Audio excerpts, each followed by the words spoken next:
Hello everyone, it is your brother Hampton from Hybrid Calisthenics. Today let's talk about my favorite type of exercise to work the core, abs, and midsection, the leg raise. We're inside today because it's raining and I have notes and the paper probably isn't waterproof. Now I'll leave a time code here if you want to get right to the exercises, but first I want to talk about some important ideas on training our abs. First, many people click on these types of videos because they want to get six-pack abs or they want to lose belly fat. The six-pack abs muscle is the rectus abdominis, and it's designed to work together with other muscles in our midsection.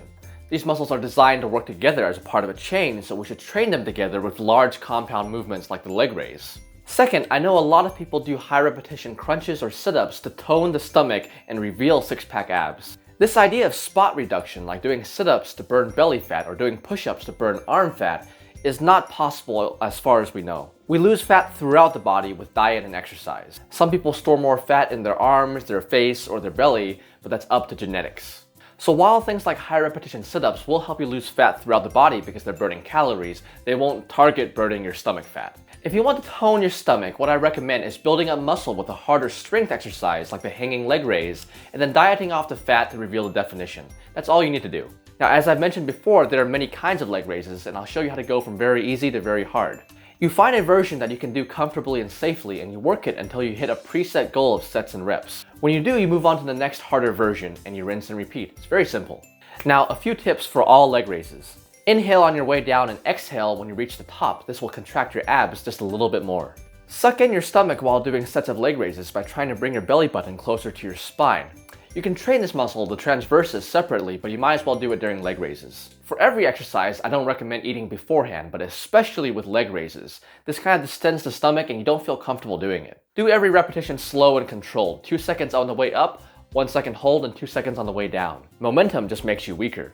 Lastly, some of you have very tight hamstrings and you might have trouble with some of the straight leg versions. You can stretch your hamstrings beforehand if you like, but don't worry too much about this. Your flexibility and strength will increase over time and soon you'll be able to do them with locked knees. Now let's get to the exercises. You will be able to do some of these exercises on your bed. It's a very common question I get, which is, can I do this exercise on my bed? But for some of the harder ones, you will have to get out of bed and exercise.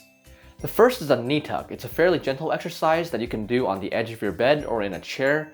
Aim for 3 sets of 40 before moving on. How we do this is we practice them until we can do 1 set of 40, then we add on a second set and do 2 sets of 40, and finally a third set and we move on when we can hit 3 sets of 40. The next exercise is a knee raise. Generally, leg raises are easier the more we bend our legs. Keep your knees bent around 90 degrees and aim for 3 sets of 40. Don't go all the way down and touch the floor with your heels. Instead, maintain tension in the midsection by stopping about an inch above the ground. Next is a bent leg raise. This is very similar to a knee raise, but here the knees are only bent about 45 degrees. Aim for 3 sets of 35 before moving on. And fourth, we have the standard leg raise. To do these properly, your knees have to be locked. Go slow and aim for 2 sets of 25. For the next progressions, we'll kick the difficulty up a notch by doing leg raises while hanging. You can hang from a pull-up bar, gymnastic rings, or a rafter. Just make sure it's safe and stable. We'll do hanging knee raises until we can do 2 sets of 20. Then hanging bent leg raises until we can do 2 sets of 15. The progression standards are getting lower because the exercises are getting harder. And at last, we have the hanging straight leg raise. This is a great exercise that you should practice, so go for at least 2 sets of 25. After that point, I would start seriously experimenting with isometric core exercises. When we're pushing or lifting things, the muscles in our midsection often have to work isometrically, so we should train them that way. You can start with an L hold. Keep your legs locked and try to focus on contracting your abs strongly enough to bring your legs to your face. Eventually, this will become a V hold. At that point, you can start experimenting with an isometric hanging V hold. In the isometric holds, we're working at core at maximum exertion. Bring your legs up slowly, and when you reach the point of maximum exertion, you won't be able to go any further. Hold that point for 6 seconds and repeat this 6 times per training session. Dynamic exercise is still important, so always follow that with a set of hanging leg raises. So guys, that's all I have on training the core and leg raises. Let me know what you think and keep an eye out for the videos on the other exercises.